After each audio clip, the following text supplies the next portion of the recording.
Muy buenas tardes, amables amigos y hermanos presentes y radioyentes. Es para mí un privilegio grande estar con ustedes en esta ocasión para compartir unos momentos de compañerismo alrededor de la palabra de Dios y su programa correspondiente a nuestro tiempo, para así ver el tiempo en que estamos viviendo y las bendiciones divinas que Dios tiene para los seres humanos en este tiempo final.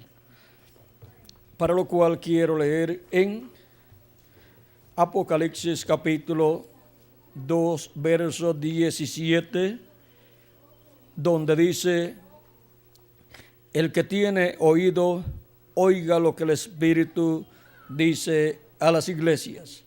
Al que venciere, daré a comer del maná escondido, y le daré una piedrecita blanca, y en la piedrecita escrito un nombre nuevo, el cual ninguno conoce sino aquel que lo recibe. Que Dios bendiga nuestras almas con su palabra y nos permita entenderla y nos dé a comer a todos de ese maná escondido. Pueden tomar asiento si tienen la bondad. Nuestro tema es el séptimo sello y el maná escondido.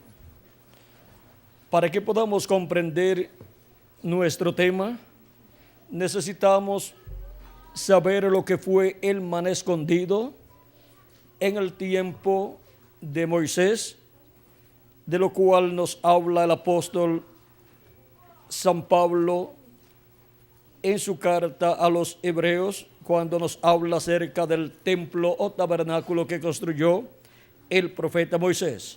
En el capítulo 9, verso 1 en adelante dice: ahora bien, aún el primer pacto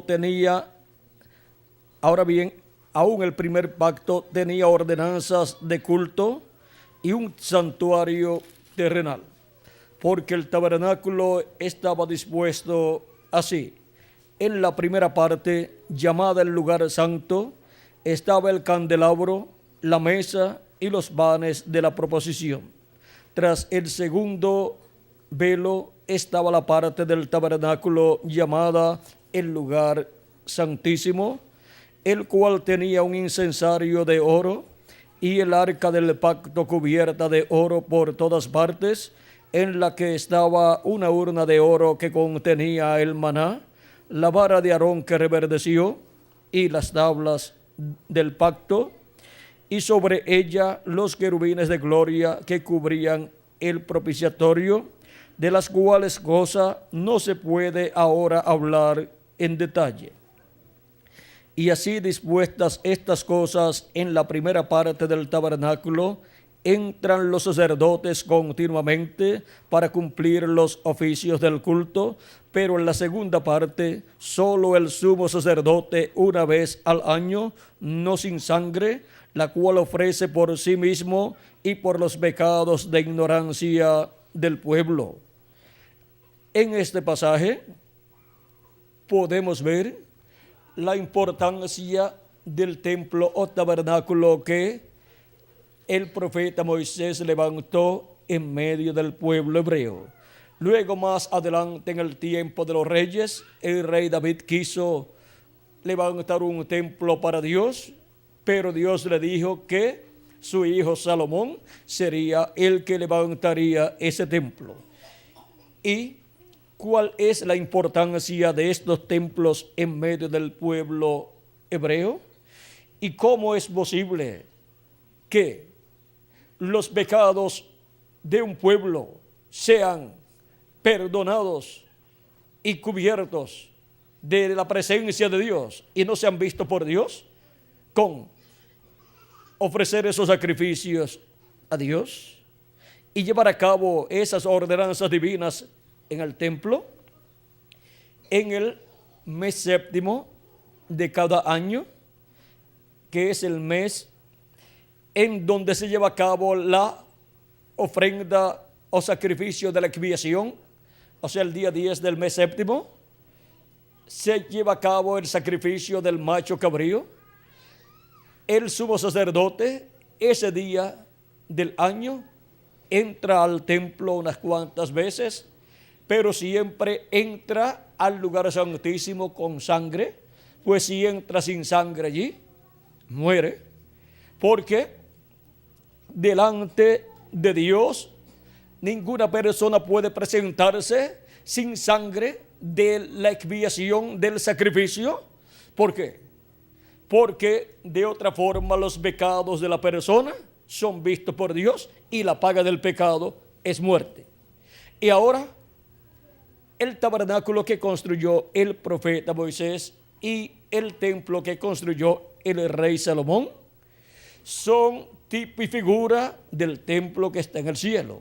Por eso, el rey Salomón fue un hombre tan sabio, porque ¿qué hombre en la tierra puede construir un templo conforme al modelo del que está en el cielo? Solamente un hombre sabio. Y eso tiene que ser con sabiduría de Dios, el cual le muestre cómo está construido ese templo en el cielo. Y el primero que se lo mostró fue al profeta Moisés.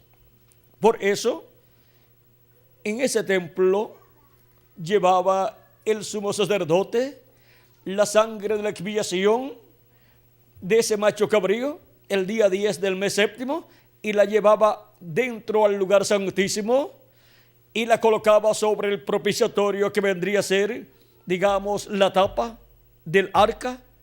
El arca era una caja de madera grande cubierta con oro, en donde estaban las tablas de la ley, la vara de Aarón que reverdeció y una vasija de oro llena de maná que habían tomado el día número 6, para que luego ese día número 6 era el día que tomaban doble cantidad, porque el día número 7, que era sábado, no caía maná del cielo.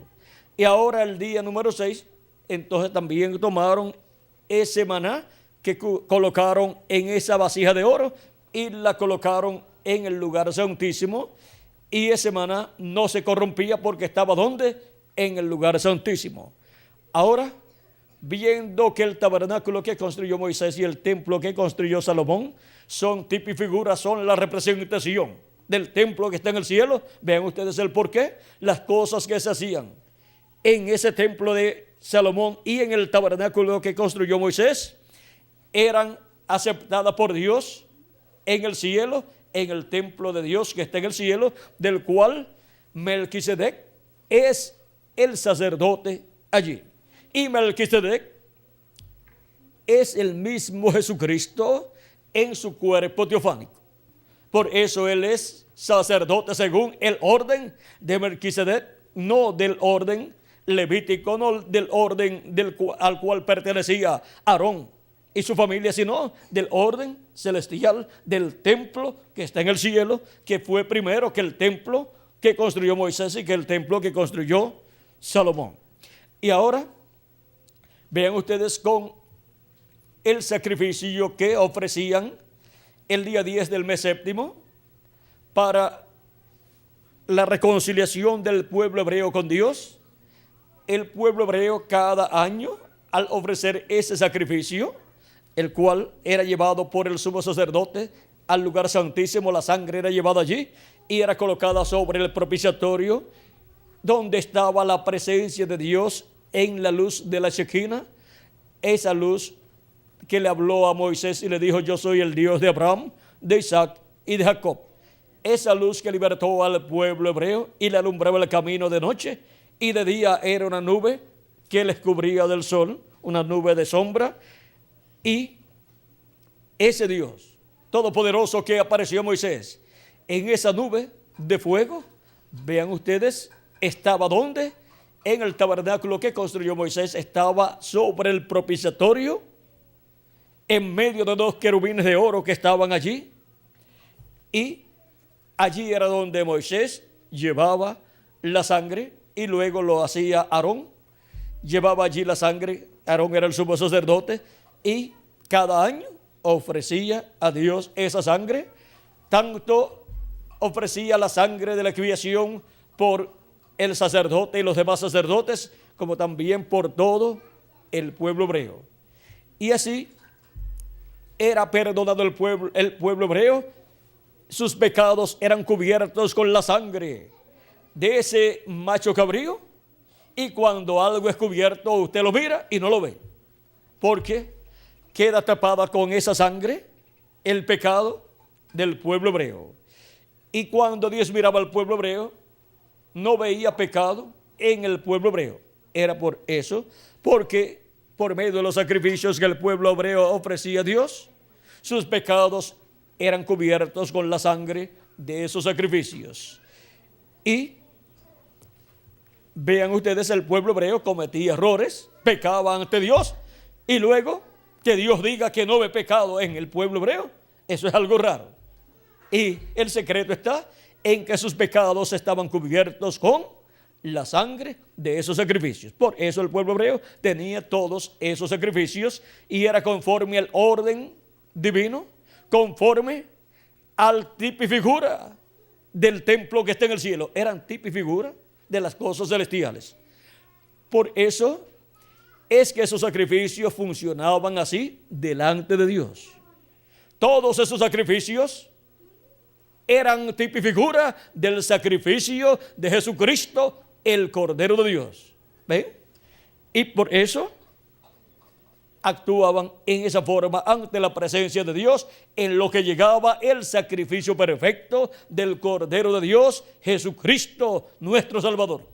Cuando llegó Jesucristo, encontramos que fue rechazado por el pueblo hebreo, lo cual obró para bien, porque de otra forma lo hubieran recibido y lo hubieran coronado y no hubiera hecho su sacrificio por sus hijos. Y entonces hubiera el pueblo tenido que todo el tiempo estar ofreciendo a Dios sacrificios de animalitos, porque el pecado del ser humano no puede ser quitado con los sacrificios de los animalitos, porque solamente cubre el pecado la sangre de esos animalitos, porque es tipo y figura del sacrificio de Cristo en la cruz del Calvario.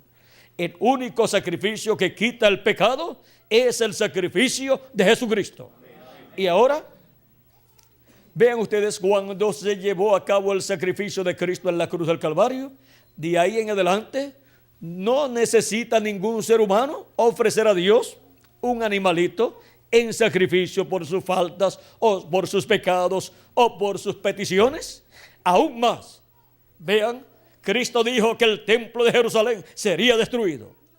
Y fue destruido, pues ya no hace falta allí un templo en donde se ofrezcan sacrificios de animalitos, porque ya el templo de Dios que está en el cielo tiene un sacrificio vivo, el Cordero de Dios, el cual murió y luego resucitó y ascendió al cielo y se colocó en el lugar santísimo del templo que está en el cielo, y su sangre fue colocada sobre el propiciatorio del templo que está en el cielo, allá en el lugar santísimo.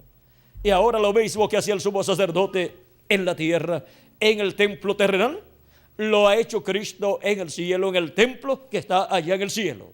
Cristo, con su propia sangre, fue al lugar santísimo del templo que está en el cielo y la colocó en el trono de intercesión, o sea, el asiento de misericordia, que es el lugar de Dios allá, el trono de Dios en el cielo, lo cual estaba tipificado en el trono de intercesión o el lugar de propiciatorio o propiciatorio allí en el templo de Salomón y el templo que construyó Moisés en el lugar santísimo. Lo mismo que el sumo sacerdote hacía, colocando la sangre del macho cabrío de la expiación sobre el propiciatorio, es lo que Cristo ha hecho allá en el templo, pero el templo que está en el cielo. Por lo tanto, ya no ha estado funcionando más sobre este planeta Tierra templo terrenal para colocar la sangre por el pecado en favor de los seres humanos, sino el templo que está en el cielo. Y por eso es que cuando la persona recibe a Cristo como su Salvador, comprendiendo este misterio, sus pecados no son cubiertos, porque la sangre de Cristo no es para cubrir el pecado. La sangre de Cristo es para quitar el pecado. Sus pecados son quitados y ya cuando Dios mira a la persona, la ve sin pecado. Y si está sin pecado, pues la persona recibe el Espíritu de Cristo, el Espíritu de Dios, y obtiene el nuevo nacimiento y nace en el reino de Dios, como nació en la casa de su familia terrenal. Ahora nació en el cielo, en la familia de Dios, y ahora tiene un cuerpo teofánico de la sexta dimensión, un cuerpo llamado el ángel de Jehová, que acampa en derredor de los que le temen y los defiende. En ese cuerpo es que vamos a vivir. Cuando nuestro cuerpo terrenal muere, entonces nos vamos en ese nuevo cuerpo de la sexta dimensión, de otra dimensión, y vamos al paraíso a vivir hasta que la resurrección de los muertos en Cristo ocurra. Y en la resurrección de los muertos en Cristo, ¿qué sucederá con los que han partido, pero que ya habían lavado sus pecados en la sangre de Cristo y habían recibido su Espíritu? ¿Qué sucederá? Pues resucitarán en un cuerpo nuevo, en un cuerpo eterno, ya no un cuerpo mortal como el que tenemos, porque si resucitan en un cuerpo como el que tenemos mortal, se volverán a morir. Volverán a morir, como sucedió con Lázaro, que Jesucristo lo resucitó, pero volvió a morir. Ahora, ¿por qué Jesucristo lo resucitó? Para después volver a morir. Porque allí, resucitando a Lázaro, Jesucristo estaba mostrándole al pueblo que así como resucitaba a Lázaro, iba a resucitar en el día postrero a todos los creyentes en él. Lázaro es tipo y figura de todos los creyentes en Cristo que han vivido en esta tierra y han muerto físicamente. Tienen la promesa de una resurrección en el día postrero. Y el que prometió esta resurrección mostró, resucitando a Lázaro, que él tiene el poder para resucitar a todos los creyentes en él. Ahora vean ustedes, Cristo dijo: yo soy la resurrección. Y si él es la resurrección, pues puede resucitar a todos los muertos que han creído en él. No es para resucitar a todo el mundo con un cuerpo eterno, es a los creyentes en él. A todo ser humano, aunque no sea un creyente, lo resucitará, sí, cuando llegue el tiempo para ser juzgado delante del trono de Dios. Ahí sí va a resucitar al resto de los seres humanos y los va a resucitar en el mismo cuerpo que tuvieron cuando vivieron aquí en la tierra. Y después serán juzgados. Pero viene una resurrección llamada la primera resurrección. Esa resurrección es para los creyentes en Jesucristo. Y ahora, miren, en el caso de Lázaro, Marta, hablando con Jesús, Marta dijo a Jesús: Señor, si hubieses estado aquí, mi hermano no habría muerto. Mas también sé ahora que todo lo que pidas a Dios, Dios te lo dará. Jesús le dijo: tu hermano resucitará. Marta le dijo: yo sé que resucitará en la resurrección en el día postrero. ¿Por qué le dice que sabe que resucitará en la resurrección en el día postrero? Porque Jesús había enseñado que él llevaría a cabo la resurrección en el día postrero de todos los creyentes en él. Y ahora aquí estoy leyendo en el capítulo 11 de San Juan, versos 21 al 27, y Jesús le contesta. Le dijo Jesús: yo soy la resurrección y la vida. El que cree en mí, aunque esté muerto, vivirá. Y todo aquel que vive y cree en mí, no morirá eternamente. ¿Crees esto? Le dijo: sí, Señor. Y eso es lo que nosotros también decimos: sí, Señor, nosotros creemos que tú eres la resurrección y la vida, y que nosotros, creyendo en ti, no moriremos eternamente si muere nuestro cuerpo terrenal, sino que tú nos resucitarás nuevamente en un cuerpo eterno. Y ahora, donde Jesucristo ha prometido la resurrección de los creyentes en él para el día postrero, en San Juan capítulo 6, verso 39 al 40 dice: y esta es la voluntad del Padre, el que me envió, que de todo lo que me diere no pierda yo nada, sino que lo resucite en el día postrero. ¿Para cuándo? Para el día postrero. ¿Que le resucite cuándo? En el día postrero. Y esta es la voluntad del que me ha enviado, que todo aquel que ve al Hijo y cree en él tenga vida eterna, y yo le resucitaré en el día postrero. ¿A quién resucitará en el día postrero? A los que creen en quién, en Él.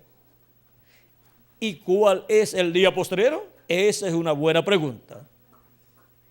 Porque la Biblia habla aquí del día postrero, Jesús habla del día postrero, y en diferentes lugares de la Biblia habla de los días postreros también. ¿Qué son los días postreros y cuál es el día postrero? Para poder comprender este misterio de los días postreros y del día postrero, tenemos que leer lo que dice el apóstol San Pedro en su segunda carta, verso 8, donde dice: mas, oh amados, no ignoréis esto. Si no lo ignoramos, entonces podemos entender lo que son los días postreros. Que para con el Señor un día es como 1000 años y 1000 años como un día. Cuando se habla de un día delante de Dios, para los seres humanos es un milenio, o sea, 1000 años. Y cuando se habla de los días postreros delante de Dios, se habla de los milenios postreros para los seres humanos. Y cuando nosotros hablamos de los días postreros de la semana nuestra, nos referimos al jueves, que es el 5º día, viernes, que es el 6º día, y sábado, que es el 7º día. Y delante de Dios, esos son los 3 días postreros de una semana delante de Dios. Y para los seres humanos son los 3 milenios postreros, que son 5º milenio, 6º milenio y 7º milenio. Por eso es que ahora podemos comprender el por qué San Pablo dijo en Hebreos capítulo 1 y verso 1 al 2, Dios, habiendo hablado muchas veces y de muchas maneras en otro tiempo a los padres por los profetas, en estos postreros días, ¿cuándo? En estos postreros días nos ha hablado por el Hijo, a quien constituyó heredero de todo y por quien asimismo hizo el universo. ¿Cuándo dice que Dios habló por medio de su Hijo?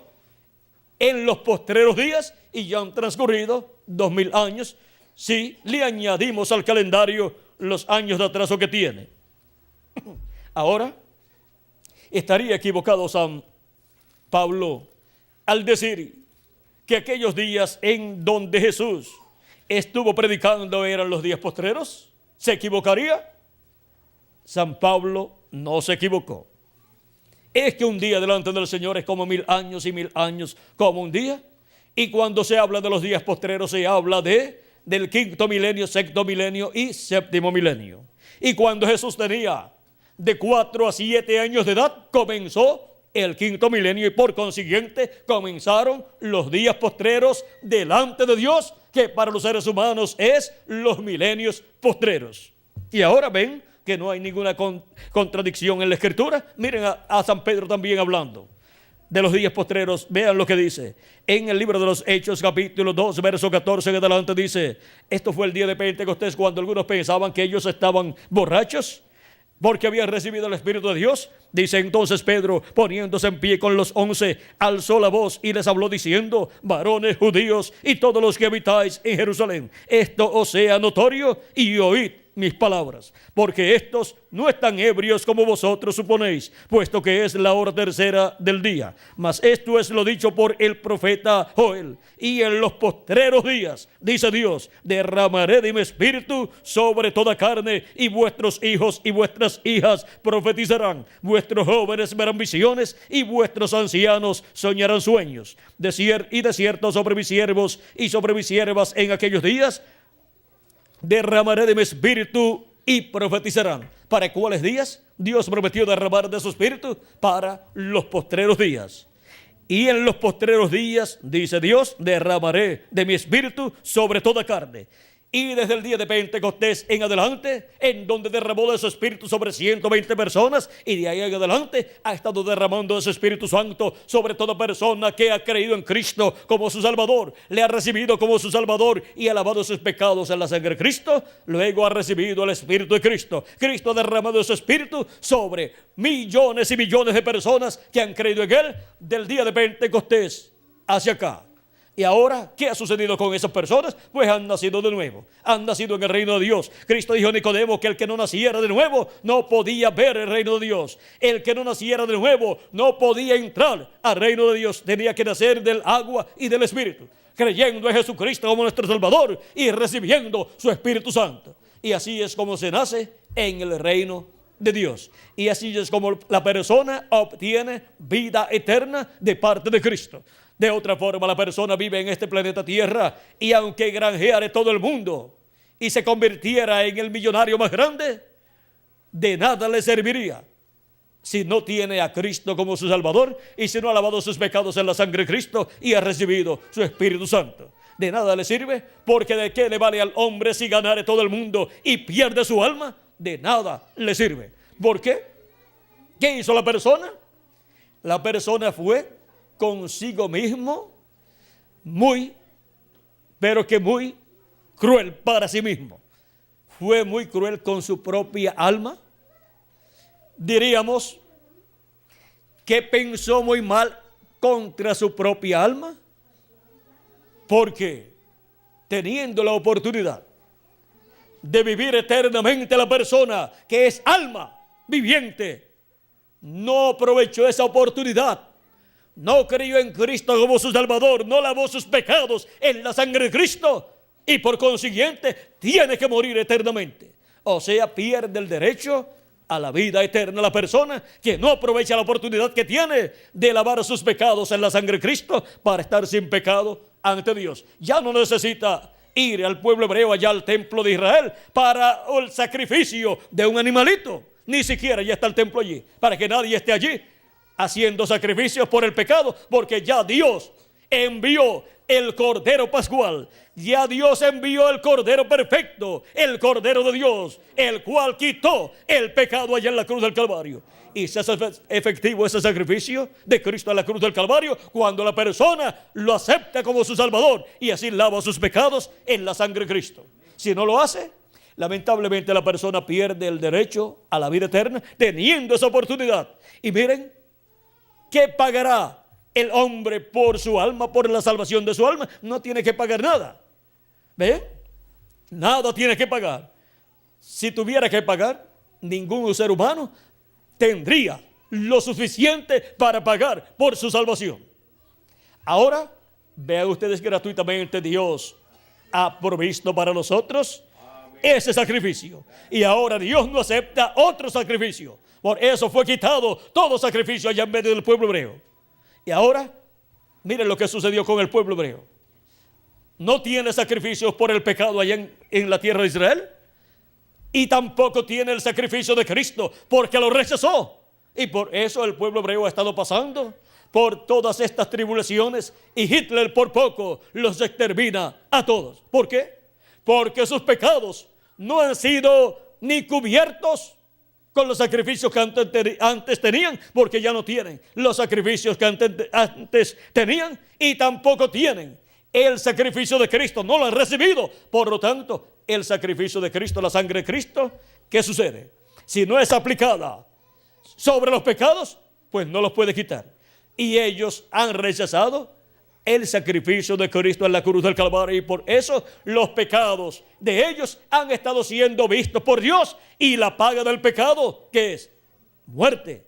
Y por eso la muerte ha estado persiguiendo al pueblo hebreo. Por poco Hitler los extermina. Y actualmente, miren, están todavía en peligro. Porque tienen problemas con sus vecinos, pero algún día ellos comprenderán. ¿Cuándo será? Cuando entre hasta el último de los escogidos de Dios de en medio de los gentiles, entonces Dios les abrirá el corazón y la mente, y entonces Dios los despertará por medio del ministerio del Señor Jesucristo en su segunda venida, manifestando los ministerios de Moisés, de Elías y de Jesús. Y entonces el pueblo hebreo dirá: esto es lo que nosotros estamos esperando. Y ahí les será contada toda la historia de todo lo que ha sucedido y de cómo Dios cegó los ojos del pueblo hebreo para que no vieran al Mesías en su primera venida y lo rechazaran y fuera crucificado. y así llevaría a cabo el sacrificio por el pecado. Gracias a que el pueblo hebreo rechazó a Cristo y pidió la muerte de Cristo en la cruz del Calvario. Gracias a eso, nuestros pecados han sido quitados con la sangre de Jesucristo. Y no tenemos que tener un templo como el del pueblo hebreo para estar ahí llevando a cabo sacrificios por el pecado. Cristo está en el templo del cielo como sumo sacerdote, llevando a cabo los oficios de su labor, haciendo intercesión allí por toda persona que tiene su nombre escrito en el libro de la vida del Cordero, el cual ha sido escrito desde antes de la fundación del mundo.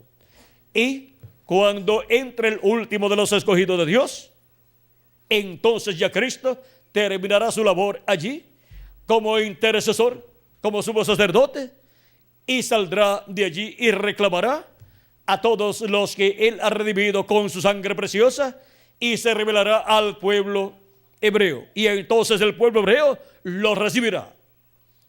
En su segunda venida, Cristo se va a revelar al pueblo hebreo en el tiempo correspondiente, y el pueblo hebreo va a decir: este es al que nosotros estamos esperando.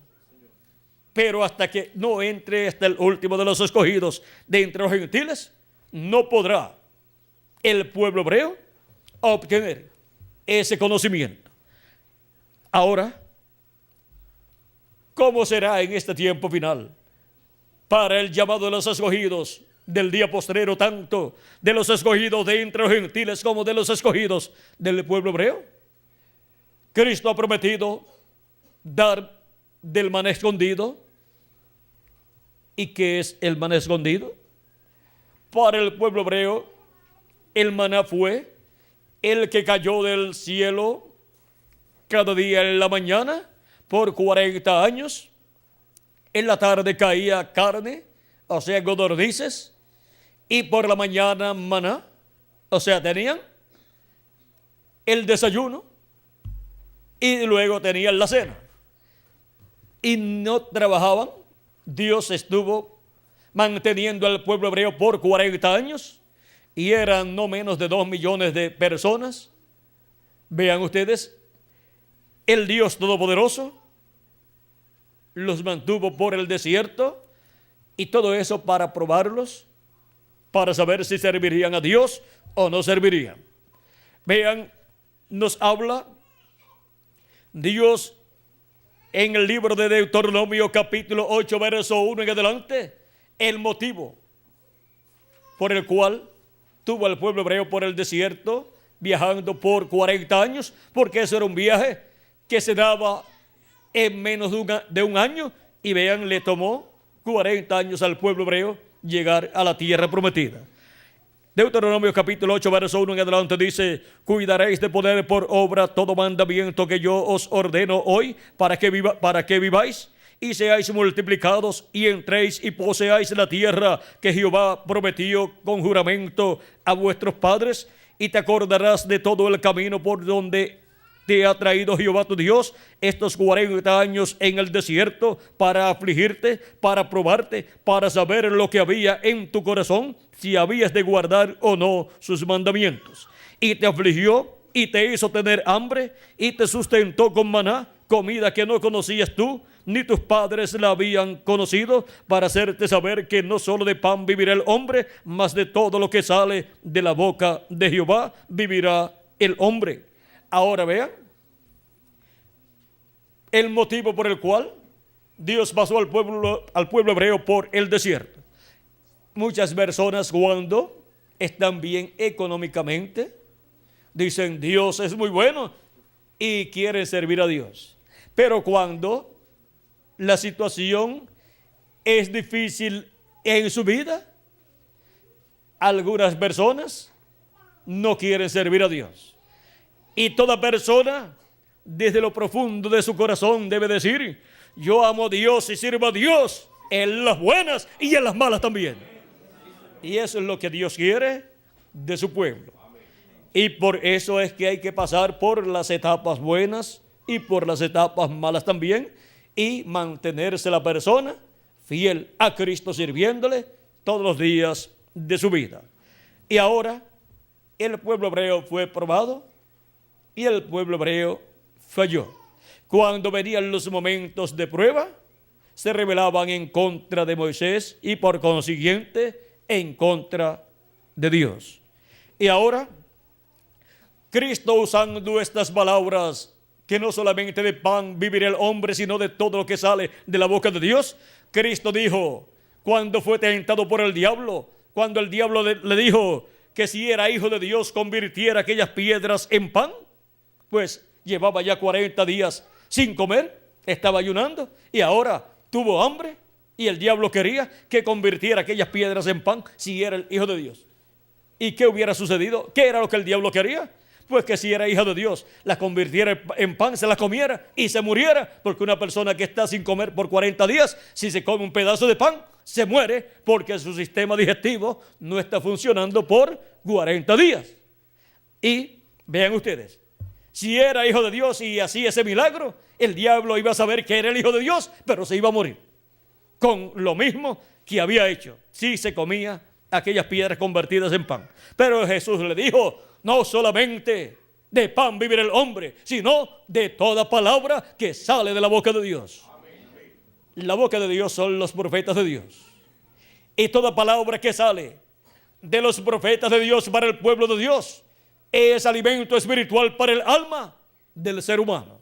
Vean, toda persona diariamente come, porque sabe que si no come, se debilita, se enflaquece, se muere y después se muere, se enferma y después se muere. Y ahora, toda persona necesita comer allá en lo profundo de su ser, en su alma, porque de otra forma su alma morirá, se enfermará y morirá. Pero ¿qué alimento se va a comer a la persona? Hay solamente un alimento para el alma del ser humano y esa es la palabra de Dios, la palabra que sale de la boca de Dios. Y ahora vamos a ver dónde conseguimos esa palabra de Dios. En Deuteronomio capítulo 18, verso 15 al 19 dice, profeta de en medio de ti, de tus hermanos como yo, te levantará Jehová tu Dios, a él oiréis. ¿A quién dice el profeta Moisés que el pueblo está llamado a escuchar? Al profeta que Dios levante de en medio del pueblo. Dice, conforme a todo lo que pediste a Jehová tu Dios en Horeb el día de la asamblea, diciendo, no vuelva yo a oír la voz de Jehová mi Dios, ni vea yo más este gran fuego para que no muera. Esto fue en el monte Sinaí, el monte Horeb. Y Jehová me dijo, y aquí está hablando Moisés, y Jehová me dijo, han hablado bien en lo que han dicho. Profeta les levantaré de en medio de sus hermanos como tú, o sea, como Moisés. Y pondré mis palabras en su boca. ¿Dónde Dios coloca sus palabras? En la boca del profeta que él levanta. Y él les hablará todo lo que yo le mandare. Todo lo que Dios le mande hablar a ese profeta lo va a hablar porque Dios ha colocado en su boca esa palabra. Y toda persona debe escuchar la voz de Dios en ese profeta. Hay personas que dicen, a mí no me interesa escuchar la palabra de Dios. A mí no me interesan las cosas de Dios, las cosas religiosas. Toda persona tiene libre albedrío. Y por cuanto toda persona tiene libre albedrío, toda persona decide si va a escuchar o no va a escuchar. Nadie la puede obligar a escuchar o a no escuchar. Porque toda persona es responsable delante de Dios por sí mismo. Y ahora, ¿qué será de las personas que no escucharán? Bueno, vamos a leerlo aquí. Mas a cualquiera que no oyere mis palabras, que él hablare en mi nombre, yo le pediré cuenta. Que se las arregle después con Dios, porque Dios es el que le va a pedir cuenta a la persona por no haber escuchado esa palabra de Dios. Y en el libro de los Hechos, capítulo 13, verso 22 al 23, aquí está siendo citado por San Pedro, está citado este pasaje donde dice: porque Moisés dijo a los padres, el Señor vuestro Dios os levantará profeta de entre vuestros hermanos como a mí. A él oiréis en todas las cosas que os hable. Y toda alma que no oiga a aquel profeta será desarraigada del pueblo. Será desarraigada y pierde el derecho a pertenecer al pueblo de Dios. Pierde el derecho a la vida eterna. Y nadie quiere perder el derecho a vivir eternamente, y menos vivir en un cuerpo eterno como el que Dios tiene para el ser humano que escucha la voz de Dios. El que oye mi palabra, dice Cristo, ¿qué tiene? Vamos a ver. En San Juan, capítulo 5, Cristo dice la bendición que hay para los que escuchan su palabra. Dice, capítulo 5, verso 24, dice: de cierto os digo, el que oye mi palabra y cree al que me envió, tiene vida eterna, y no vendrá a condenación, mas ha pasado de muerte a vida. Ha pasado de muerte a vida. Cuando hemos nacido en esta tierra, hemos nacido en medio de una raza caída, en medio de una raza muerta espiritualmente con Dios. Delante de Dios, el ser humano se encuentra en esa condición caída. Pero cuando recibe a Cristo como su Salvador y lava sus pecados en la sangre de Cristo y recibe su Espíritu Santo, esa persona ha sido pasada de muerte a vida eterna. Tiene ya vida eterna esa persona cuando ha recibido a Cristo y ya ha recibido un cuerpo teofánico de la sexta dimensión.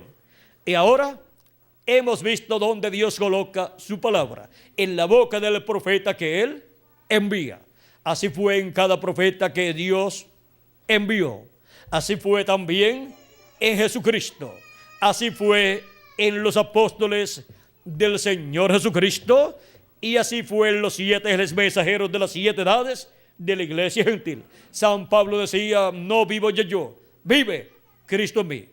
La palabra, el mensaje que Pablo predicaba era el mensaje de Cristo, la palabra de Cristo para aquella primera edad en medio de los gentiles. Y así ha sido de edad en edad a través de la manifestación de Jesucristo en Espíritu Santo en cada ángel mensajero. Cristo dijo en San Juan capítulo 10 versos 14 al 16: yo soy el buen pastor y conozco mis ovejas y las mías me conocen, así como el Padre me conoce y yo conozco al Padre y pongo mi vida por las ovejas. También tengo otras ovejas que no son de este redil. O sea que no son del redil hebreo, son gentiles.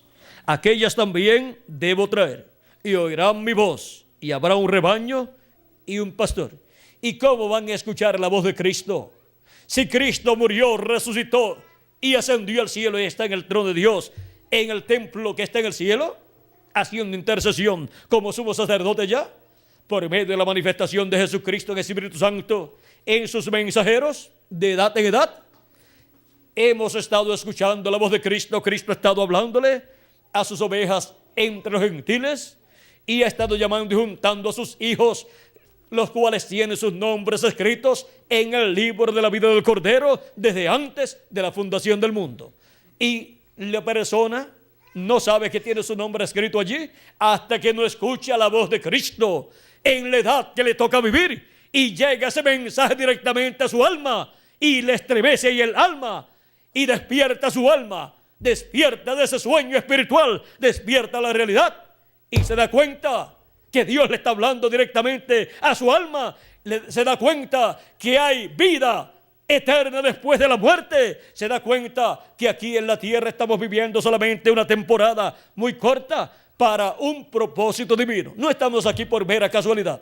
Estamos aquí porque Dios nos ha enviado a vivir a este planeta Tierra una temporada para hacer contacto con su programa, para ocupar nuestra posición en el cuerpo místico de Cristo y ahí obtener vida eterna para después, cuando los muertos en Cristo resuciten en cuerpos eternos, los que vivimos ser transformados y tener el cuerpo eterno y vivir con Cristo por toda la eternidad. El que no hace contacto con Cristo y su programa correspondiente a la edad en que vive, pierde el derecho a la vida eterna. Pero Cristo dijo: mis ovejas oyen mi voz y me siguen. Por lo tanto, el mensaje de Cristo en cada edad ha sido predicado, y los que son de Dios han escuchado su voz en la edad que les ha tocado vivir. Nadie ha tenido que obligarlos a creer, porque ellos, allá en su alma, cuando escuchan la voz de Cristo, responden a ese llamado. Su alma despierta y se da cuenta que es un hijo o una hija de Dios, y dice: Señor, ¿qué quieres que yo haga? Como dijo Saulo de Tarso cuando se encontró con Jesucristo en aquella luz y le habló. A Saulo dijo: Señor, ¿qué quieres que yo haga? Y Cristo le muestra su programa para el tiempo en que la persona está viviendo. Cree en Cristo como su Salvador, lava sus pecados en la sangre de Cristo, recibe el Espíritu de Cristo y así nace de nuevo, nace en el cuerpo místico de Cristo, viene a ser un miembro del cuerpo místico de Cristo, o sea, de la iglesia de Jesucristo, nuestro Salvador, y así es sellada la persona en el reino de Dios, con el Espíritu de Dios, para vivir por toda la eternidad. Vean ustedes lo sencillo que es el programa divino. Y ahora ya han transcurrido 7 etapas o 7 edades de la iglesia gentil. Este diagrama usado por el reverendo William Branham representa la iglesia de Jesucristo, pasando por sus diferentes etapas, y aquí tenemos los mensajeros de cada una de esas etapas. Y ya para el día postrero llegamos a la edad de oro de la iglesia de Jesucristo, que es la edad de la piedra angular. Para cada edad del pasado hubo un territorio donde se cumplió cada edad y donde Dios llamó a sus escogidos, y a medida que fue pasando el tiempo, Cristo fue moviéndose en Espíritu Santo de territorio en territorio y de mensajero en mensajero, llamando y juntando a sus escogidos en los diferentes tiempos y edades y diferentes territorios. Y ahora, donde Cristo está llamando y juntando a sus escogidos, miren, la primera edad de la iglesia gentil se cumplía en Asia Menor y San Pablo fue el mensajero. La segunda se cumplía en Francia e Ireneo fue el mensajero. La tercera en Hungría y en Francia y Martín fue el mensajero. La cuarta fue en Irlanda y Escocia y Colombo fue el mensajero. La quinta fue en Alemania, Lutero fue el mensajero. La sexta fue en Inglaterra y Wesley fue el mensajero. La séptima fue en Norteamérica y el reverendo William Branham fue el mensajero. En esos mensajeros Cristo estuvo manifestado, llamando y juntando a sus escogidos, llamando y juntando a sus ovejas. Y ahora, ¿dónde Cristo está llamando y juntando a sus ovejas? ¿Dónde cumple Cristo la edad de la piedra angular? Pues miren, la buena noticia es que es en la América Latina y el Caribe, en donde Cristo se manifiesta como el relámpago, resplandeciendo y alumbrándonos lo profundo de nuestra alma y de nuestro entendimiento, para así comprender su programa correspondiente a nuestro tiempo, para así escuchar su voz y ser llamados y juntados en este tiempo final, en la etapa de la edad de la piedra angular, y así completarse el cuerpo místico de Cristo en este día postrero con latinoamericanos y caribeños. Y esto sí que es una buena noticia para todos los latinoamericanos y caribeños, que Cristo completará su cuerpo místico de creyentes, su iglesia, con latinoamericanos y caribeños. Y los latinoamericanos y caribeños creían que Dios se había olvidado de ellos, porque no pertenece a las naciones desarrolladas como estas naciones de Europa o Norteamérica, sino que está un poquito más atrasada en algunos campos, pero en cuanto a las cosas de Dios, en cuanto al programa de Dios, es la que va a la cabeza de todas las naciones, porque es en la América Latina y el Caribe donde Cristo está llamando y juntando a todos sus escogidos. Y ahora es en la América Latina y el Caribe en donde la voz de Cristo, esa gran voz de trompeta, trompeta final, de Apocalipsis capítulo 1 y verso 10 al 11 nos habla y nos llama. Dice Juan: yo estaba en el Espíritu en el día del Señor. Recuerden que el día del Señor es el día postrero, el cual es el séptimo milenio. Y oí detrás de mí una gran voz como de trompeta, que decía: yo soy el Alfa y el Omega, el primero y el último. ¿Quién es el Alfa y Omega? ¿Quién es el primero y el último? Nuestro amado Salvador Jesucristo. Es la voz de Jesucristo hablándonos en este día postrero. Ahora, ¿cómo nos va a estar hablando? ¿Por medio de quién estará hablándonos? En Apocalipsis capítulo 4, verso 1, dice las cosas que estará hablando, las cosas que estará dando a conocer. Después de esto miré, y aquí una puerta abierta en el cielo, y la primera voz que oí, como de trompeta, hablando conmigo, dijo: sube acá, y yo te mostraré las cosas que sucederán después de estas. ¿Y cómo vamos a subir? ¿Y a dónde vamos a subir? Vamos a subir a la edad de la piedra angular, donde Cristo estará hablándonos con esa gran voz de trompeta del evangelio del reino, y estará mostrándonos todas estas cosas que deben suceder en este tiempo final. ¿Y por medio de quién estará mostrándonos todas estas cosas? Porque siempre la boca de Dios han sido los profetas de Dios. En Apocalipsis capítulo 22, verso 6, tenemos la respuesta a esa pregunta. Y me dijo: estas palabras son fieles y verdaderas. Y el Señor, el Dios de los espíritus de los profetas, ha enviado su ángel para mostrar a sus siervos las cosas que deben suceder pronto. ¿A quién ha enviado?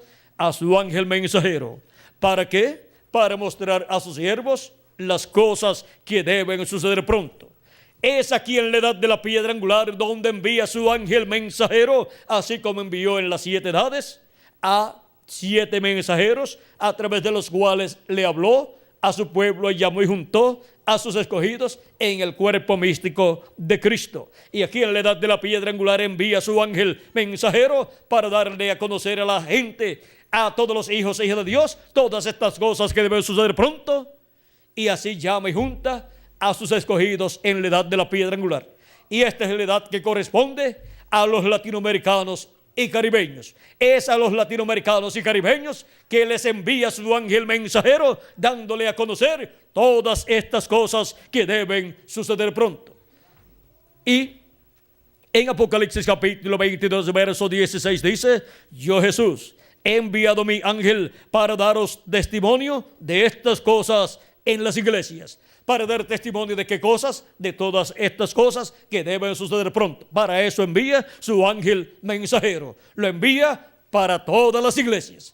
Es un profeta mensajero dispensacional con el mensaje del evangelio del reino, revelándole a todas las iglesias y a todos los seres humanos todas estas cosas proféticas que están en el libro del Apocalipsis que deben suceder. El libro del Apocalipsis es un libro simbólico y contiene en esos símbolos todas las cosas que deben suceder en este tiempo final, como también contiene los símbolos de las cosas que sucederían durante todo este tiempo de Cristo hacia acá. Y ahora, para el día postrero, Él envía a su ángel mensajero para darnos testimonio de todas estas cosas que deben suceder pronto. Y ahora Él ha prometido darnos del maná escondido. ¿Y qué es el maná escondido? Porque todos queremos comer de ese maná escondido.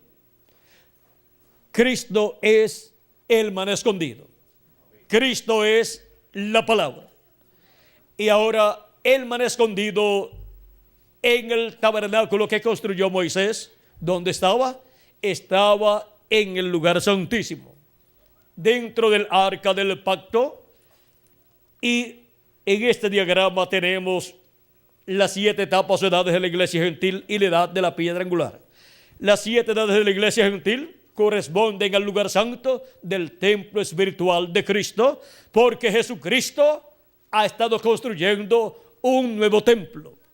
Ya no se necesita el templo de Moisés, tampoco se necesita el templo de Salomón, sino que Jesucristo ha estado construyendo un nuevo templo con seres humanos. Y por eso es que han estado siendo llamados y juntados los hijos e hijas de Dios para venir a formar parte de ese templo espiritual. Por eso es que San Pedro, hablándonos de ese templo, nos dice en el capítulo 2 de su primera carta, verso 4 en adelante: acercaos a él, piedra viva, o sea, acercaos a Cristo, piedra viva, desechada ciertamente por los hombres, fue desechada en su primera venida, mas para Dios escogida y preciosa, vosotros también, como piedras vivas. Ahora nosotros somos piedras vivas, así como Cristo es una piedra viva. Una piedra viva, un ser vivo, representado en piedras, pero ahora son piedras vivas. ¿Y ahora qué va a hacer con estas piedras vivas? Dice: vosotros también, como piedras vivas, sed edificados como casa espiritual y sacerdocio santo, para ofrecer sacrificios espirituales aceptables a Dios por medio de Jesucristo. Y ahora, cada uno de nosotros como individuos somos una piedra viva, para ser un templo santo para el Señor como individuo, y para venir a formar parte de ese templo espiritual que es la iglesia del Señor Jesucristo. Y Él ha estado llamando seres humanos que son piedras vivas y los ha estado colocando en ese templo espiritual que Él ha estado construyendo. Y con todos los escogidos que Él llamó y juntó en las 7 etapas o edades de la iglesia gentil, formó el lugar santo de ese templo espiritual. Y para el día postrero, con todos los escogidos que Él llama y junta en la edad de la piedra angular, forma el lugar santísimo de su templo espiritual. La parte más importante de su templo espiritual, la parte más importante de la iglesia de Jesucristo, es la edad de la piedra angular, y el pueblo en quien se cumple esa edad de la piedra angular es el pueblo latinoamericano y caribeño. Así es que la bendición más grande del templo de Jesucristo la tiene Jesucristo. ¿Dónde? En la América Latina y el Caribe, en medio de un pueblo sencillo y humilde, pero que ama a Dios y cree en Dios, tiene fe en Dios y sabe que Dios está con nosotros. No importa las situaciones difíciles por las cuales pase la América Latina, Dios está con la América Latina y el Caribe, está con los latinoamericanos y caribeños, y está construyendo el lugar santísimo de su templo espiritual. Y ahora, ¿dónde estaba el maná escondido? En el tabernáculo que construyó Moisés. Estaba en el lugar santísimo. Y es en el lugar santísimo del templo espiritual de Cristo donde estará el maná escondido y estará siendo dado a todos los hijos e hijas de Dios. Y ese maná escondido, miren ustedes, es el alimento espiritual que no se corromperá. Porque el maná escondido, mientras estuviera en el lugar santísimo, permanecería allí intacto, porque estaba en la presencia de Dios. Y ahora, el maná escondido, que es la palabra, que es Cristo la palabra, estará manifestado en el día postrero, en la revelación de Jesucristo para el día postrero. La revelación de Jesucristo como el león de la tribu de Judá, como Rey de reyes y Señor de señores, en el día postrero, viniendo a su iglesia en la edad de la piedra angular y dispensación del reino. Esa revelación, la revelación de Jesucristo para el día postrero, es el maná escondido para todos los hijos e hijas de Dios. Y la revelación de Jesucristo para el día postrero es la segunda venida de Cristo. Ese es el alimento espiritual que en edades y dispensaciones pasadas ningún ser humano se pudo comer. ¿Por qué? Porque para las edades pasadas el alimento espiritual que el pueblo de Dios ha estado comiendo es el alimento espiritual de la palabra de la primera venida de Cristo como el Cordero de Dios, quitando el pecado del mundo en la cruz del Calvario. Y ese es un alimento espiritual para nuestra alma. Pero hay un alimento espiritual que ha estado escondido de los seres humanos, y es la segunda venida de Cristo como el león de la tribu de Judá, como Rey de reyes y Señor de señores en su obra de reclamo. Y eso es alimento espiritual, eso es maná escondido. Esa es de la revelación divina que Cristo le dará a todos los hijos e hijas de Dios del día postrero en la edad de la piedra angular, en adición a la revelación divina de la primera venida de Cristo. Primero tenemos que tener la revelación divina de la primera venida de Cristo y haber recibido a Cristo como nuestro Salvador y haber lavado nuestros pecados en la sangre de Cristo. ¿Para qué una persona quiere la segunda venida de Cristo si no recibe primero la primera venida de Cristo y los beneficios de la primera venida de Cristo? Hay que recibir primero la primera venida de Cristo y su obra de redención en la cruz del Calvario, y así recibir a Cristo como nuestro Salvador, lavar nuestros pecados en la sangre de Cristo y recibir su Espíritu Santo, para después recibir la revelación de la segunda venida de Cristo como el león de la tribu de Judá, como Rey de reyes y Señor de señores en su obra de reclamo, donde reclamará a todos aquellos que Él ha redimido con su sangre preciosa, que son aquellos que le han recibido como su Salvador, los cuales en el día postrero, si permanecen vivos hasta que los muertos en Cristo resucitan, cuando veamos a los muertos en Cristo resucitados, nosotros seremos transformados.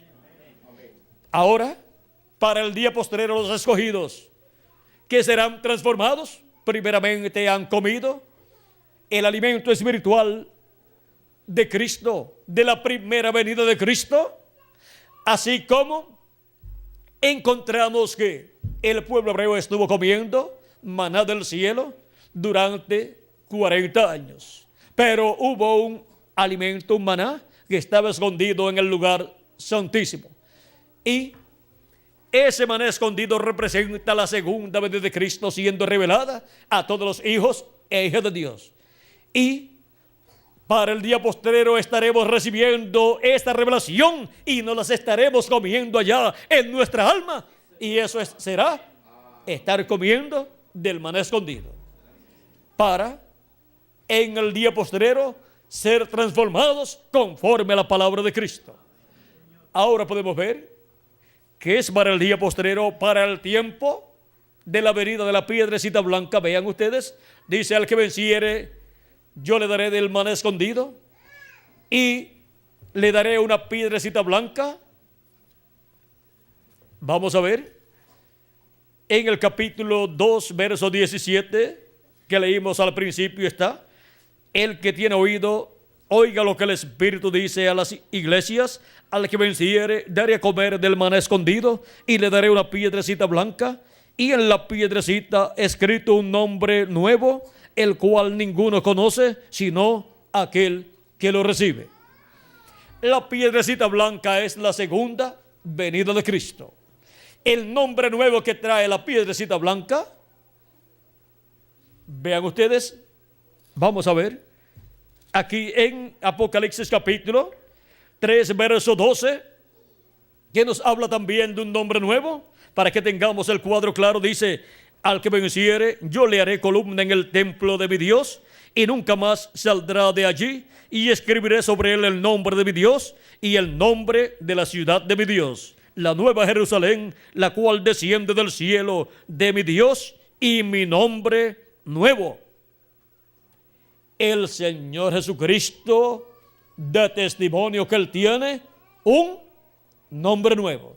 Ese es el nombrecito nuevo en la piedrecita blanca. Y la piedrecita blanca es la segunda venida de Cristo. Es la piedra angular que los edificadores desecharon en su primera venida. En su segunda venida viene con un nombre nuevo que ninguno conoce. Siendo un nombre nuevo, no es el nombre Jesús, porque el nombre Jesús todo el mundo lo conoce. Y ahora ese es un misterio para ser revelado en la edad de la piedra angular y dispensación del reino para todos los que estarán comiendo el maná escondido. para todos aquellos que estarán escuchando la voz de Cristo por medio de su ángel mensajero, que es el enviado por Cristo. ¿Para qué? Para dar testimonio de todas estas cosas que deben suceder pronto en el día postrero. Para dar testimonio de la segunda venida de Cristo, de la venida de esa piedra no cortada de manos con ese nombre nuevo, para dar testimonio del programa de Dios correspondiente al día postrero, para dar testimonio del llamado de la gran voz de trompeta, para dar testimonio del man escondido, de qué es el man escondido, y así por el estilo, para dar testimonio de todo el programa divino correspondiente al día postrero. Ahora hemos visto el misterio del man escondido. Es la revelación de la segunda venida de Cristo como el león de la tribu de Judá, como rey de reyes y señor de señores en su obra de reclamo.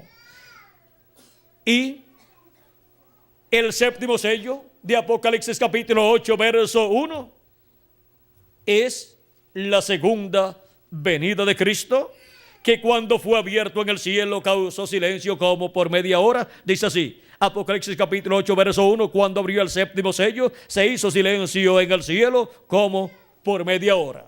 Esa es la segunda venida de Cristo. La segunda venida de Cristo ocasiona que en el cielo haya silencio como por media hora. Cuando fue abierto ese misterio en el cielo, todos en el cielo guardaron silencio para que el enemigo de Dios, el diablo, no conociera ese misterio y no interrumpiera el cumplimiento de la segunda venida de Cristo. No interrumpiera el cumplimiento de la venida de la piedra no cortada de manos con un nombre que ninguno conocía. Hemos visto que para este tiempo final, todo este misterio del séptimo sello y del man escondido sería revelado, porque Dios enviaría su ángel mensajero para dar testimonio de todas estas cosas que deben suceder pronto, y así Cristo por medio de su ángel mensajero nos abriría las escrituras y nos mostraría el significado de todos estos misterios apocalípticos correspondientes a este tiempo final. Y comprenderíamos entonces todo el programa divino correspondiente a este tiempo final.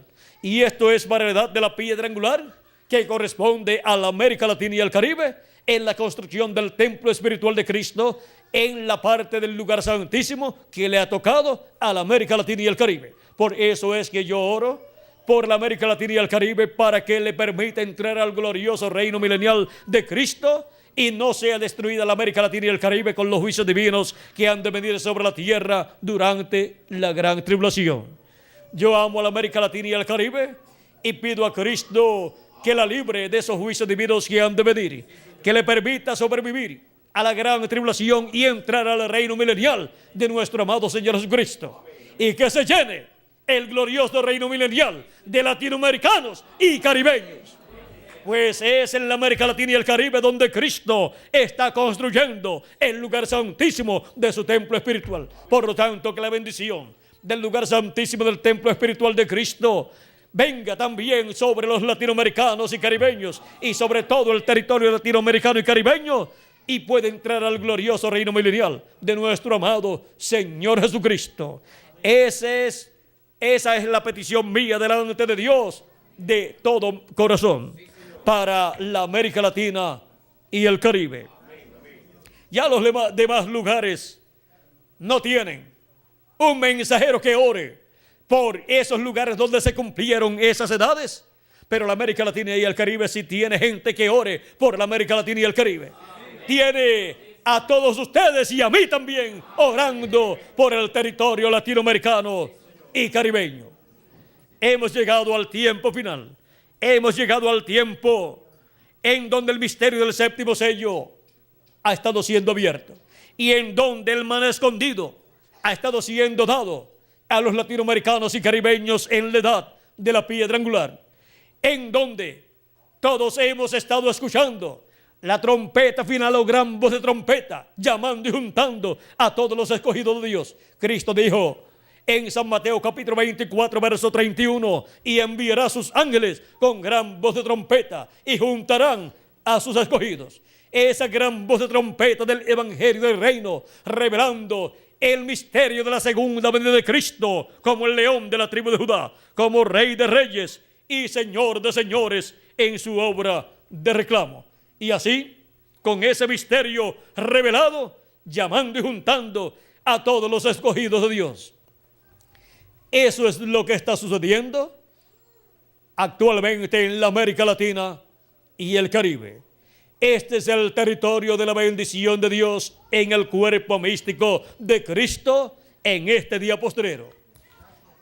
Este es el territorio donde las bendiciones de Jesucristo vienen sobre su iglesia para pronto los muertos en Cristo ser resucitados y nosotros los que vivimos ser transformados e ir con Cristo a la cena de las bodas del Cordero.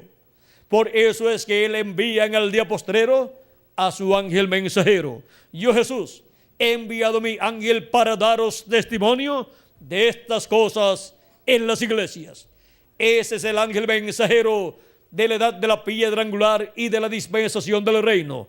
Es un profeta dispensacional con el mensaje del evangelio del reino, que es el mensaje de la trompeta final o gran voz de trompeta, llamando y juntando a todos los escogidos de Dios y revelándole este misterio del séptimo sello, el misterio de la segunda venida de Cristo como el león de la tribu de Judá, como Rey de reyes y Señor de señores en su obra de reclamo. Y así dándonos el maná escondido en la edad de la piedra angular, en la edad del lugar santísimo del templo espiritual de Jesucristo. Ha sido para mí un privilegio grande estar con ustedes dándoles testimonio del séptimo sello y el maná escondido. Que las bendiciones de nuestro amado Señor Jesucristo, el ángel del pacto, sean sobre todos ustedes y sobre mí también, y que siempre nos alimente con su palabra el maná escondido nuestra alma, y que pronto los muertos en Cristo resuciten y nosotros los que vivimos seamos transformados. En el nombre eterno del Señor Jesucristo. Amén y amén. Dejo nuevamente al reverendo Miguel Bermúdez Marín con nosotros. Muchas gracias y pasen todos muy buenas tardes.